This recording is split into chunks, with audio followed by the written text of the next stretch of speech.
L'or, rien que le mot, ça fait rêver, non? On pense tout de suite au trésor, à la richesse. Mais bon, au-delà du mythe, c'est quoi sa vraie place dans un portefeuille d'investissement aujourd'hui? C'est justement ce qu'on va décortiquer ensemble. Alors, pour commencer, une question toute simple mais fondamentale. Pourquoi l'or? Pourquoi est-ce que ce métal, et pas un autre, a traversé les siècles en gardant cette aura si spéciale, cette valeur quasi immuable? Eh bien, une partie de la réponse, elle se trouve dans son histoire. Pour bien saisir pourquoi l'or est si important aujourd'hui, il faut faire un petit bond en arrière. Imaginez un peu, tous les empires, toutes les monnaies qui ont vu le jour et qui ont disparu. Et pendant tout ce temps, l'or, lui, il était là. Il a traversé les crises, les guerres, les siècles, et il a toujours gardé son pouvoir d'achat. C'est ça sa plus grande force, une résilience à toute épreuve. Et cette longévité, elle s'explique parce que l'or a toujours eu plusieurs casquettes. Ce n'est pas juste un lingot qui dort dans un coffre-fort, loin de là. C'est le métal qu'on retrouve dans les bijoux de famille, dans les œuvres d'art. Et il ne faut pas oublier que bien avant la bourse, c'était tout simplement la monnaie d'échange universelle. Et ça nous amène à son rôle le plus essentiel finalement. Depuis la nuit des temps, l'or, c'est le moyen ultime pour protéger son patrimoine des caprices de l'histoire. Et pour le passer à la génération suivante, en toute tranquillité. Bon, assez parlé d'histoire, revenons à nos jours. Parce qu'en tant qu'investissement, l'or, c'est vraiment un cas à part. Il ne réagit pas du tout comme les actions ou l'immobilier. Et on va voir pourquoi.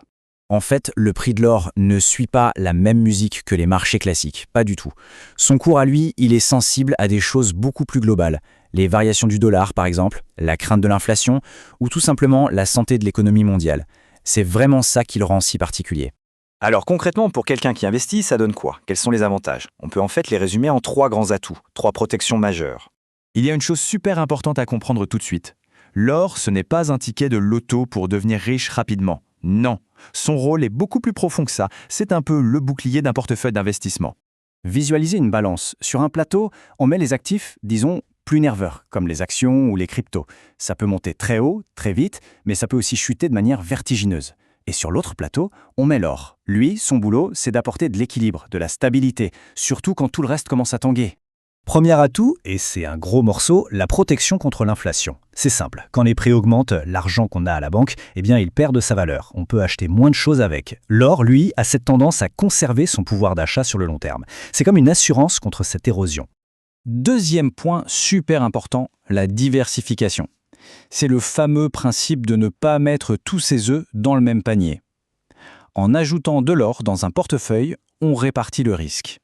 Souvent, quand les marchés actions piquent du nez, l'or, lui, a tendance à bien se comporter. Ça permet d'amortir les secousses, en quelque sorte. Et enfin, le troisième atout, son statut de valeur refuge. Dès qu'il y a une grosse tempête sur les marchés, une crise économique ou des tensions politiques, que se passe-t-il? C'est presque un réflexe. Les investisseurs se ruent vers l'or pour mettre leur argent à l'abri. C'est le port d'attache en cas de gros temps. Ok, tout ça c'est bien beau en théorie. Mais en pratique, comment on s'y prend quand on part de zéro? Comment on fait pour commencer sans se planter? Ah, la fameuse question à 1 million d'euros. C'est quand le bon moment pour acheter? Tout le monde se la pose. Mais essayer de timer le marché, c'est-à-dire de deviner le point le plus bas, c'est un jeu hyper risqué. Même les pros s'y cassent les dents. Et soyons clairs, pour quelqu'un qui débute, c'est mission impossible, ou presque. Le risque de se tromper et d'acheter au pire moment est bien réel. Mais la bonne nouvelle, c'est qu'il y a une stratégie toute simple pour ne pas tomber dans ce piège. Cette méthode, ça s'appelle le DCA. C'est l'acronyme anglais pour Dollar Cost Averaging. En gros, c'est de l'investissement programmé. L'idée est géniale de simplicité.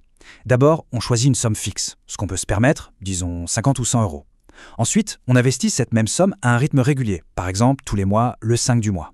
Et on s'y tient, peu importe si le cours monte ou baisse. Le résultat? Parfois on achètera un peu cher, d'autres fois on fera une bonne affaire et à la fin, le prix d'achat sera lissé. C'est une méthode super disciplinée et parfaite pour démarrer sans stress. Voilà, on arrive à la fin de ce tour d'horizon, on a vu ensemble l'histoire incroyable de l'or, on a compris son rôle de stabilisateur et on a même vu une stratégie concrète pour se lancer. Alors pour finir, j'aimerais laisser une question ouverte. Dans un monde financier qui devient de plus en plus virtuel, de plus en plus volatile, est-ce que ce métal qui a des milliers d'années a encore sa place comme l'encre de notre futur financier? La question reste posée. Merci de m'avoir écouté.